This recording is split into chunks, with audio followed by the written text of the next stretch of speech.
on, everybody? Welcome to another episode of Hollywood Already Did It, your movie podcast for reboots, remakes, sequels, adaptations, and why we keep telling the same stories over and over again, and if they're doing what we think they're setting out to do. As always, I'm your host, Blake Schultz, and with me is Terrence Tatum. Hello, everyone. And we are here today to talk about the next Indiana Jones movie, The Last Crusade. This is the third time now I've seen this franchise say that we're done.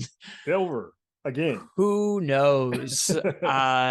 Yeah, let's get right on into it, because this was I guess a long-awaited, lot of de-aging. Harrison Ford is back. James Mangold and his record of closing out characters we love, storylines. What did you think, Terrence? So I have to start off by saying that Indiana Jones is weird with me in that, like, yes, I've seen every film, but they don't, oddly enough, because I do like this swashbuckling. Like, Rocketeer is one of my favorite movies of all time. I like the adventure stuff. Indy just has never really struck a major chord with me. Not to say that I hated the films. I still think some are better than the other. I loved Last Crusade a lot, like a whole lot. That's probably my favorite. But I enjoy these films, but I don't have the reverence for them. So going into this, mind you, hated last Crystal Skull. But going into this, I was like, cool, another ride with Harrison Ford. This should be fun. Old curmudgeony Indiana Jones. And it's weird. They're doing the same thing that a lot of these reboot remakes are doing, where one of them was with Harrison Ford as Han Solo, but they're doing this weird thing where they revisit these guys and they're miserable. Like we go back to them and they are just, their life is pure hell. Like the girl has left them, the kids don't want to be around them. They're just sitting there drunk, sad, and lonely, which is, once is fine. Doing that with every one of the heroes is kind of like, Jesus, okay, all right, this is what we're doing, sure. And so going into this halfway during the film, I was like, we're doing this exact same thing. And look, the first 20 minutes of this movie, despite some very odd choices with the CGI and de-aging thing, which we'll probably get into a little bit more, it's fun. First 20 minutes of this is fun, but it's so high and so good that all the action sequences that happen afterwards just don't compare. Kind of just like, cool. All of them are at the same height, the same level the entire time. And kind of just like, well, there are no levels to this. Everything is like capture, chase, rescue, capture, rescue. And it's kind of like, there needs to be some type of variance. And so after a while, about an hour and a half into this, I'm like, all right, guys, let's get to the point where we start feeling like the greatest hits of Indiana Jones. And while I feel like James Mangold does do a decent job of sort of putting his stamp on it, for me, a lot of the times during this film, I felt like, hey, this is James Mangold pretending to be Steven Spielberg without quite having some of the heart that Spielberg has. And there are moments it's cool to see Harrison Ford put on the fedora one more time. And this is much more of a step up than Crystal Skull. But for both of those films, I still feel like, hey, we could have probably just left it with the trilogy and been fine. Yes, I think that's the biggest thing with the franchise right now. But I agree with pretty much everything you said. I felt the same way, that like the action just kind of stayed in one area. It's a very weird movie to compare it to The Force Awakens. And I think part of that is because of the Harrison Ford and the coming back and the nostalgia and all this. But I really liked The Force Awakens, and I see the comparison in a negative way, where we are bringing back somebody that you loved, and it turns out that everything has gone wrong. They've divorced their partner. Something has happened with their son. All of these, he's a man out of time, and the world has gone past him. Yeah. And I just am not convinced that there aren't other interesting stories to tell with people that age and with our legacy characters, because we now have sort of done that idea with Indiana Jones, Han Solo, sort of with Luke Skywalker. Logan kind of has a very same, like, I can't get out. It's all too much now. The weight is always so much. Batman, even in The Dark Knight Rises, there's always this weird, like, I want to be done, but I'm pulled back in. Godfather 3 nonsense. Old people can be happy.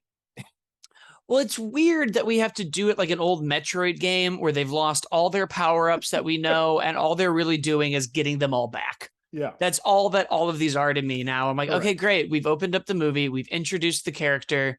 everything that I know and love about them is gone. And I have to now watch them go on the exact same journey they did. And there isn't really a lesson learned. It's more just like they got over whatever their nonsense was. Mm-hmm. We're just, oh, we feel better about our son now and we can be here. Yeah, And it's weird. I think that, and so much of what I like in the first three Indiana Jones movies that people don't like in four, which is the type of artifacts we're after, and then aliens. And it is very like religious thing that might have power, religious thing that might have power.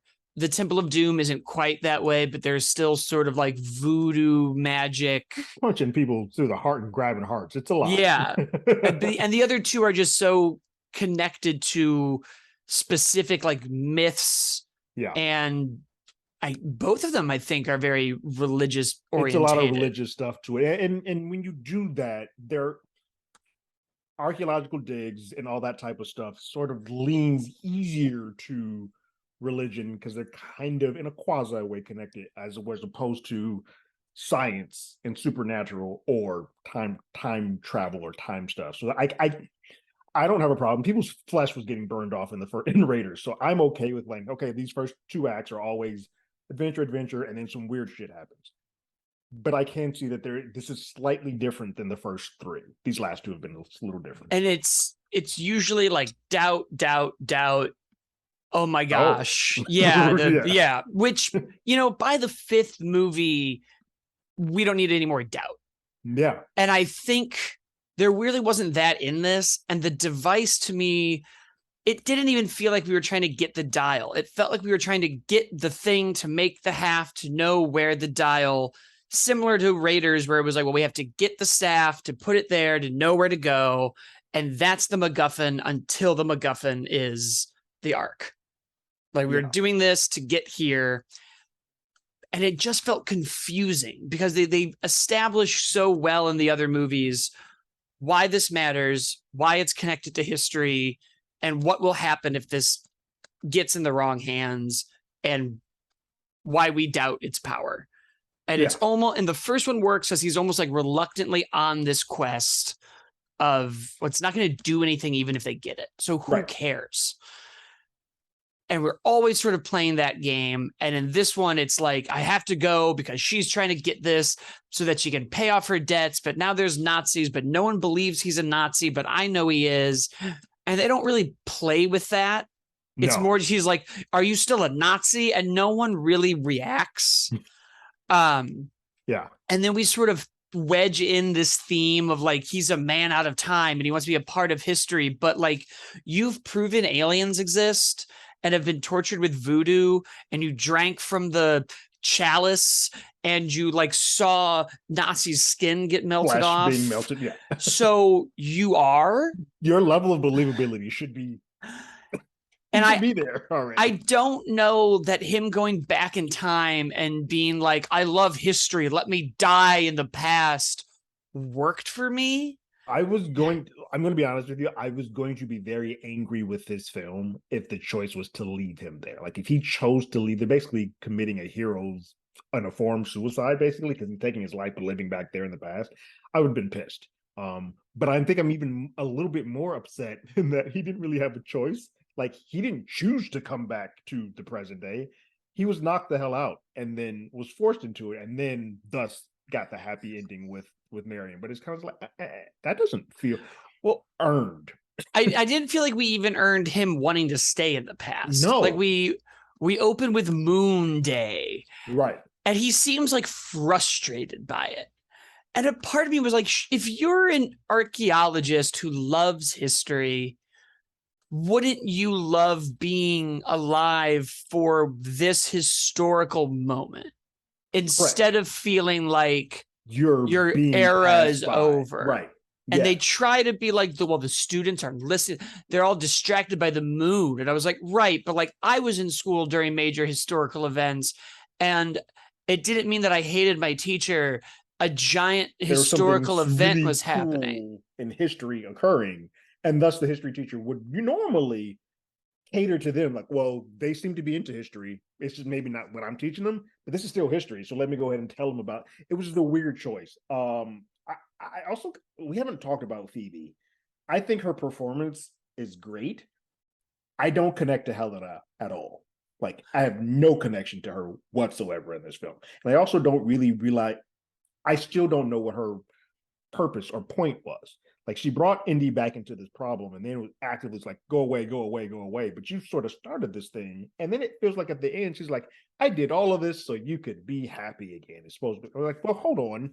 That's none of that makes sense because that's not what you originally said your purpose was. No, it felt like they couldn't decide what to do with these characters in the end, because I liked her performance. I thought she was a badass. I liked her action scenes. I liked her snarkiness. There were a lot of parts in there where I was like, this is fun. I look forward to her doing Laura Craft whenever she gets to do that. Yes. Yeah.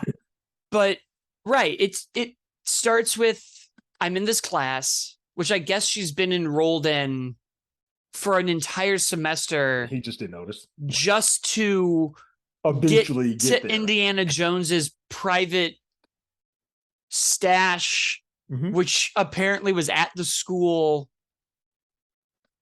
so that she could sell. That was a firework for those who heard. It's the 4th of July. The sun's up. I don't know why we're doing them now, but why not? Testing them out. Yep, got to make sure it goes. There's nothing like alerting people to your fireworks that are illegal before it's time to do them. Before it's time to do them, yeah.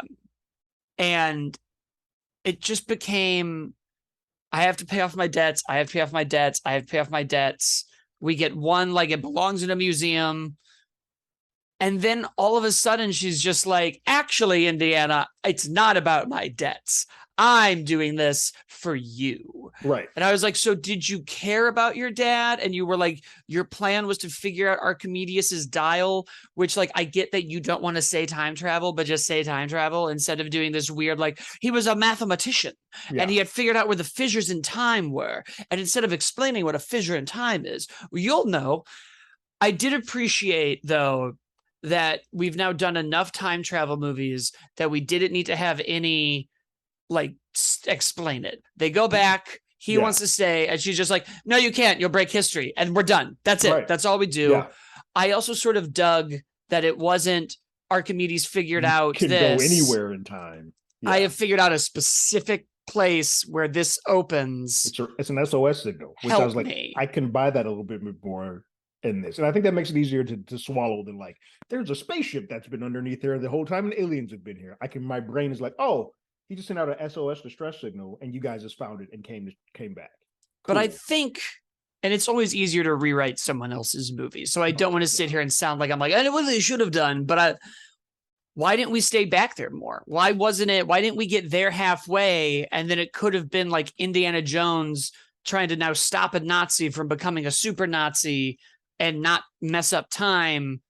And then you could have had a very easy ticking clock of like, and the portal closes in this time. So we have to help Archimedes. We got to do this. And unfortunately, we know that we help Archimedes because this battle is won. So we're not really breaking history. Time is a flat circle. Right. And we have to do this so that we can get there, so that we can do it. It gets real Doctor Who-y, but like that's where we are. Feel rushed. Fast. It feels so quick. Like, oh, we're here and then we're gone. Cool. And like even the villain, like you build up Mads Mikkelsen to be this big villain. You build up this big juggernaut dude to be sort of this big villain. And then they're just kind of wiped off screen. We get to see their bodies. Yes. And it looks cool to see them charred up, but like there is no real big payoff to all the carnage that we have sort of existed to go through to this. And I felt like that was just to be when we find the dial and they're like, oh, this Phoenix has propellers and this person has a watch. I was like, oh, this is all of the, like, they did it. And for whatever reason, it's all kind of collected here. And then when you see him dead, you see the watch, I think. I was like, oh, this is just to be like, they did it. Right.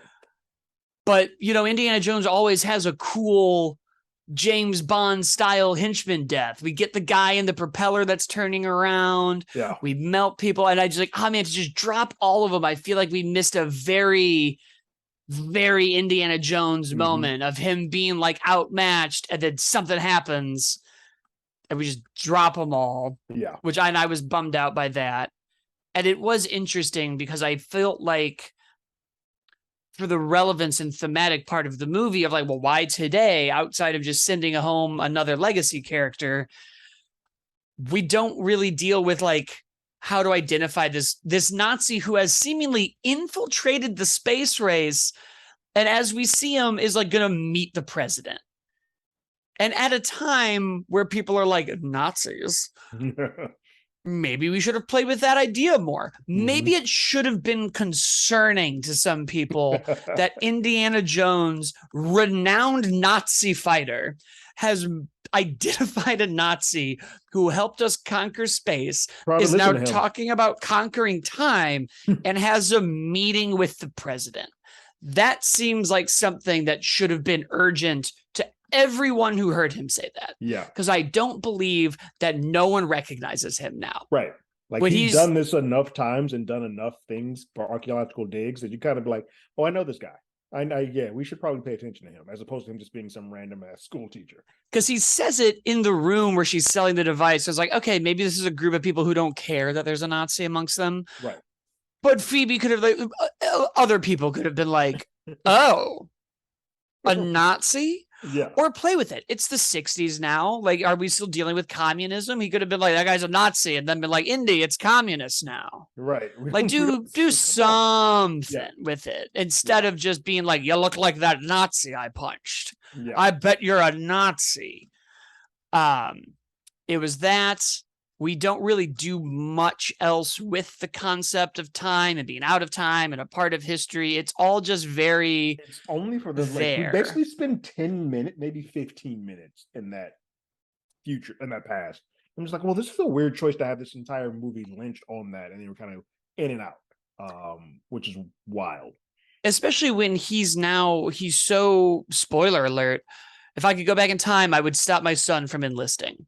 And I was like, okay, why isn't the conversation with Archimedes, hey, you figured this one out. Can we work on something? Can I get to that? Yeah. Because then I would have been like, okay, let Indiana, now he can stay. Right. Not stay, but he at least has a, like, you got to let me stay and figure this out. Right. Like, I don't want to be here forever, but I want to work on how he figured this out and see if I can put an SOS where I was at with Mud. Yeah. Like, how many fissures are there? Is it just like literal moments? Like, are there historical moments and they're all, would World War II have one, and the Kennedy assassination and the moon landing? Are these all specific? I'm not sure. Maybe they said it and I missed it. And they're like, a fissure in time is like an unavoidable moment that's going to, something big and world changing is going to occur. And we have this moon landing backdrop to go to this battle, but there would have been one at Vietnam, and there would have been one here, and there would have been one here. So I feel like we could have played more, because we just been so long passing that dial around.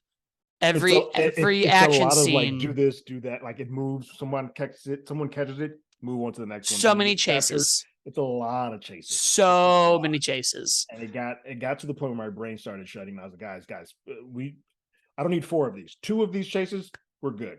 And then we can go on and move on to the next thing. We touched on earlier about the de-aging. It's getting better.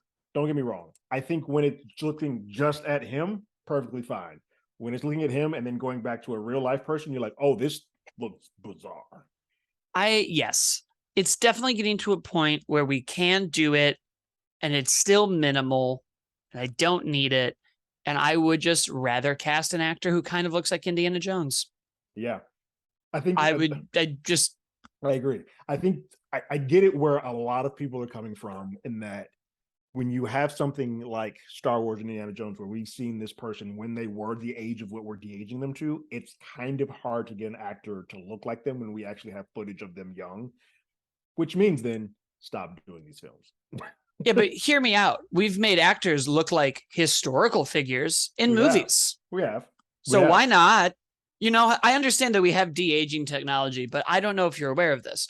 We also have makeup, special and prosthetics. Yeah. It would be better looking if you took, let's use Alden since he did Solo. Let's use Alden, put some makeup on him a little bit to get him to indie version of Harrison Ford, and call it a day. It's practical and it looks better. We don't even need to go that far back. Look at it and It too. Much better. Like Yeah, this good is point. we can like I it's getting to a point where I just feel like it's studios or like VFX. I don't know who it is, but I just feel like someone wants to be like, look at this tech we have. Isn't that I fun? agree because I think a part of the problem, we'll talk about this quickly, is the box office. And when you do this de aging stuff, that blows that budget up. How about you just do practical effects and bring that budget down a little bit? There's no reason whatsoever this movie should cost about 250 million dollars to No. make at all. It's like, Because I why think not? the first indie for inflation and all of that stuff is about $60 million to make. How did we get here, guys? How is 250 what we're doing? I don't know. Yeah. I'm like, this budget is now way bigger than Indiana Jones needs. Yeah, It's way longer than this genre, I think, needs. I agree. No adventure And film should cost this much. At 100 tops should be your bottom out. But I think the 75 day. The problem is we don't make films like that. So like, oh, let's make it all beautiful and do $250 million, guys. You're shooting yourselves in the foot because normally when a movie makes $60 million, it's not seen as like, well, we failed, because that normally would be a win because your budget wouldn't cost 250. yeah, it's a But big number. when you're making $60 million and you're walking out the door like, man, we got a flop here. That's because your budget's too high, and you got to start bringing these guys back down. Yeah, I think that's something that no one really talks about when they're like, is the theater dead? These movies aren't making enough money. And I'm like, I don't think it's that. No, I think the movies are too expensive to make.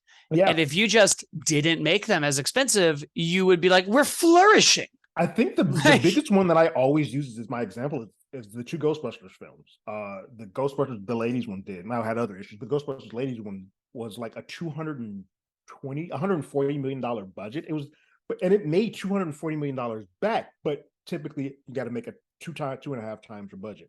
The Afterlife one made less total budget wise, but it only cost like $75 million to make. I think Batman Superman's another good example where they're like, it made $950 million worldwide. And they're like, right, it failed. And I'm like, how $450 million? How did you make enough money to like fund a couple countries? And you're like, man, we were close. We didn't break even. It's baffling. You've chosen this world. Yeah. Like, scale everything down, guys. It's baffling. And I am not a financial guru. I am not a box office person, but I just, similar to when you look at your own budget sometimes and you're like, man, how am I in debt? Oh, I make $2,000 a month and it cost me $900. I'm making up numbers. None of these are real, since I know people are going to be like, oh my goodness, and all of this is fake. And it cost me this much to live. Oh, and I'm spending more than that number at the end. I should be spending not that much. Yeah, I should do less. I should do less of that. And I get it. It's hard sometimes. You go through and you're like, fuck, it's expensive to live. It's not fair. Right. I understand. But every now and then I know enough people who are like, I don't know how this happened. I'm like, you don't? Like, and you're ordering DoorDash every day. It's $30 to get Chipotle. Don't do that anymore. I will say some of these budgets in the recent years have been inflated a bit because of COVID. They had to do things to kind of keep the ball rolling. Like, I know the Batman only wanted to cost $100 million. It blew up a little bit because they had to like extend stuff. I get it. In those cases, I think Indy's one of those two that shot a little bit during the COVID stuff, but this would have cost at least $180 million to make without that. Yeah. Scale it back, guys. Yeah, and it's a bummer because I feel like we've now seen I can't think of any other heroes that we have to send off. And I feel like we've as a result had this conversation of like what makes a good send off before. But when I don't think we have to kill them. Like, I don't think that that's the answer, but like Bond, Logan, Han Solo, Luke, a lot of these characters' final bow is that. Is death. Yeah. And I just feel like better than that, though, is whatever this last arc or last trauma is, this last story. And I feel like this just felt like a regular adventure. Like if Indiana Jones was serialized and this was the season finale, I think I'd be like, it just feels like an episode of TV. It's like episode 13 and the 20 episode season. This was like episode 13. Like, this doesn't feel like there's anything that was super climactic that this is the final send off. You're kind of like, oh, cool, we did it again. And I think it could have been as simple as get him back in time sooner, Get Marion back in sooner. Mhm. Get all the interesting stuff about your script sooner. Because it really sucks. As I left that theater, I was like, indie Marion stuff is where the heartbeat of this film is, and unfortunately, we don't get that until we're about to exit the theater. Yeah, I was like, I feel like there's so many simple, just move it back a little bit. But that is our show, guys. Thank you for listening. You can, of course, leave us a review and comment on the YouTube page. Follow us at Hollywood ADI on Twitter and TikTok and YouTube. Terrence has our YouTube channel with all of his show reviews, trailer reactions, and everything else. And we will see you guys next time, because next week I believe is empty, and then we're in it. And then it's Mission Impossible, and then Barbie and Oppenheimer face Yeah. off in a glorious battle.